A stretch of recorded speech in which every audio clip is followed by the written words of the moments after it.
త్వరలో మరో 35,000 ఉద్యోగాలు భర్తీ చేయబోతున్నట్లుగా ప్రకటించారు సీఎం రేవంత్ రెడ్డి. రాజకీయ కుట్రలకు విద్యార్థులు బలికావద్దని సూచించారు.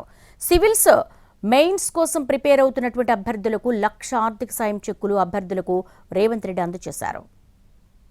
నిరుద్యోగులకు సర్కారు మరో శుభవార్త చెప్పింది. త్వరలో 35,000 ఉద్యోగాలు భర్తీ చేయబోతున్నామని సీఎం రేవంత్ రెడ్డి ప్రకటించారు.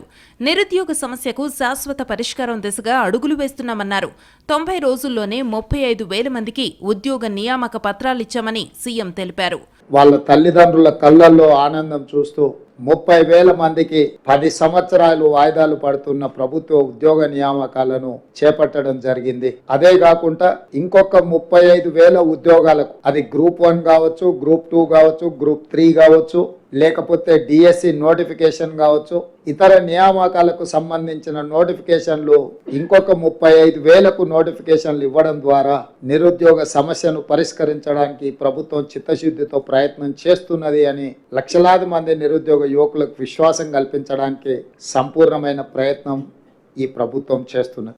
కొందరు ఉద్దేశపూర్వకంగా విద్యార్థులను రెచ్చగొట్టి లబ్ధి పొందాలని చూస్తున్నారని సీఎం రేవంత్ రెడ్డి మండిపడ్డారు. పరీక్షలు వాయిదా వేయాలని రోడ్డెక్కడం సరికాదన్నారు. పరీక్షలు వాయిదా వేస్తే విద్యార్థులే నష్టపోతారని చెప్పారు.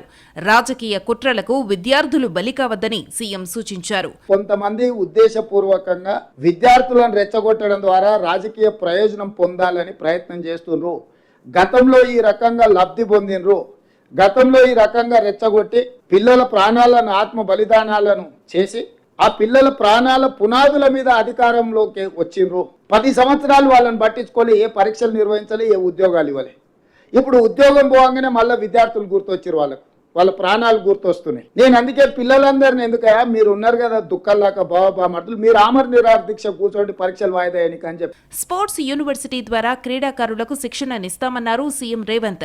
పేద పిల్లలకు నాణ్యమైన విద్యను అందించేందుకు ఇంటిగ్రేటెడ్ రెసిడెన్షియల్ స్కూల్స్ ఏర్పాటు చేశామన్నారు.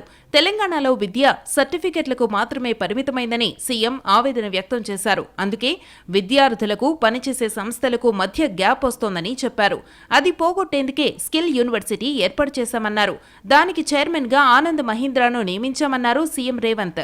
సర్టిఫికెట్ తీసుకొని బయటకు వచ్చే వాళ్లకు వృత్తి నైపుణ్యం లేకపోవడం వల్ల, చదువుకు తగ్గ అనుభవం, చదువుకు తగ్గ శిక్షణ లేకపోవడం వల్ల ఉద్యోగ ఉపాధి అవకాశాలు వాళ్ళు కోల్పోతున్నారు. అందుకే అన్ని రకాలుగా ఆలోచన చేసి ఈరోజు యంగ్ ఇండియా స్కిల్స్ యూనివర్సిటీని ఒక ఐఎస్బి, ఒక IIIT మోడల్లో ఎవరికైతే చైతన్యం ఉన్నదో, ఎవరైతే శిక్షణ పొందాలనుకుంటున్నారో, ఎలాంటి రాజకీయ ఒత్తిడులు లేకుండా వాళ్ళకున్న నైపుణ్యాన్ని దృష్టిలో పెట్టుకొని వాళ్ళకు అవకాశాలు కల్పించాలి అని ఈ యంగ్ ఇండియా స్కిల్స్ యూనివర్సిటీని మనం ప్రారంభించుకున్నాం.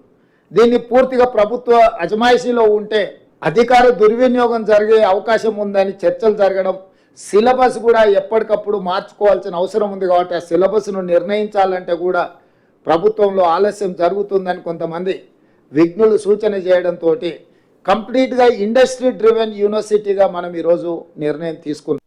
రాజీవ్ గాంధీ అభయహస్తం పథకంలో భాగంగా సివిల్స్ అభ్యర్థులకు రాష్ట్ర ప్రభుత్వం ₹1,00,000 చొప్పున ఆర్థిక సాయం అందించింది. వారికి సీఎం రేవంత్ చెక్కులు పంపిణీ చేశారు. మెయిన్స్ కు అర్హత సాధించిన 135 మందికి ఆర్థిక సాయం చేశారు. ఈ పథకానికి ప్రభుత్వ రంగ సంస్థ సింగరేణి కాలరీస్ నిధులు సమకూరుస్తోంది. ఈ కార్యక్రమంలో ఉప ముఖ్యమంత్రి భట్టి విక్రమార్క తదితరులు పాల్గొన్నారు.